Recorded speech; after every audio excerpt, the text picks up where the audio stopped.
योग युक्तो विशुद्धात्मा विजितात्मा जितेन्द्रियः सर्वे भूतात्मा कुर्वत्रपि न लिप्यते।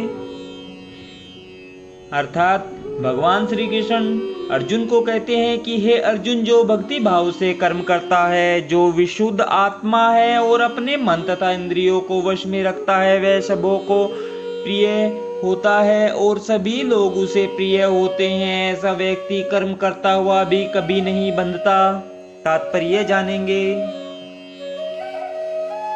जो कृष्ण भावना मृत के कारण मुक्ति पथ पर है, वह प्रत्येक जीव को प्रिय होता है और प्रत्येक जीव उसके लिए प्यारा है। यह कृष्ण भावना मृत के कारण होता है। ऐसा व्यक्ति कभी किसी भी जीव को कृष्ण से पृथक नहीं सोच पाता। जिस प्रकार वृक्ष की पत्तियां तथा टहनियां वृक्ष से भिन्न नहीं होती, वह भली भांति जानता है कि वृक्ष की जड़ में डाला गया जल समस्त पत्तियों तथा टहनियों में फैल जाता है, अथवा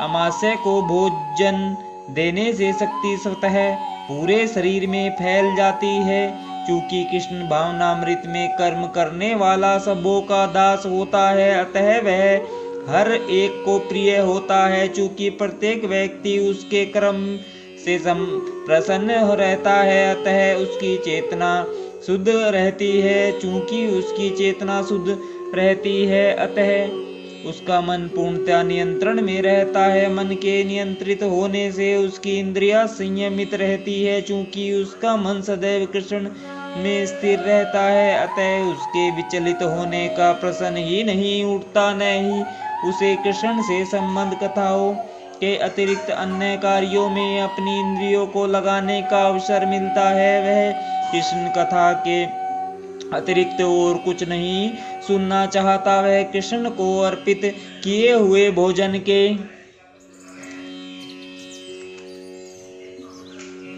अतिरिक्त अन्य कुछ नहीं खाना चाहता और न ऐसे किसी स्थान में जाने की इच्छा रखता है जहाँ कृष्ण संबंधी कार्य न होता हो, अतः उसकी ये इंद्रियां वश में रहती है। ऐसा व्यक्ति जिसकी इंद्रियां संयमित हो, वह किसी के प्रति अपराध नहीं कर सकता। इस पर कोई यह प्रश्न कर सकता है, तो फिर अर्जुन अन्यों के प्रति युद्ध में आक्रामक क्यों था? क्या वह कृष्ण भावना भावित नहीं था? वस्तुतः अर्जुन ऊपर से ही आक्रामक था, क्योंकि जैसे कि द्वितीय अध्याय में बताया जा चुका है, आत्मा के अवध्य होने के कारण युद्ध भूमि में एकत्र हुए सारे व्यक्ति अपने अपने स्वरूप में जीवित बने रहेंगे। अतः आध्यात्मिक दृष्टि से कुरुक्षेत्र की युद्ध भूमि में कोई मारा नहीं गया। वहां पर स्थित कृष्ण की आज्ञा से केवल उनके वस्त्र बदल दिए गए। अतः अर्जुन कुरुक्षेत्र की युद्ध भूमि में युद्ध करता हुआ भी वस्तुतः युद्ध नहीं कर रहा था। वह तो पूर्ण कृष्ण भावनामृत में कृष्ण के आदेश का पालन मात्र कर रहा था। ऐसा व्यक्ति कभी कर्म बंधन से नहीं बंधता। राधे राधे। जय श्री कृष्णा। आज हमने श्रीमद् भागवत गीता के 5वें अध्याय के 7वें श्लोक का आनंद लिया है। कल हम 8वें और 9वें श्लोक का आनंद लेंगे। राधे राधे। जय श्री कृष्ण।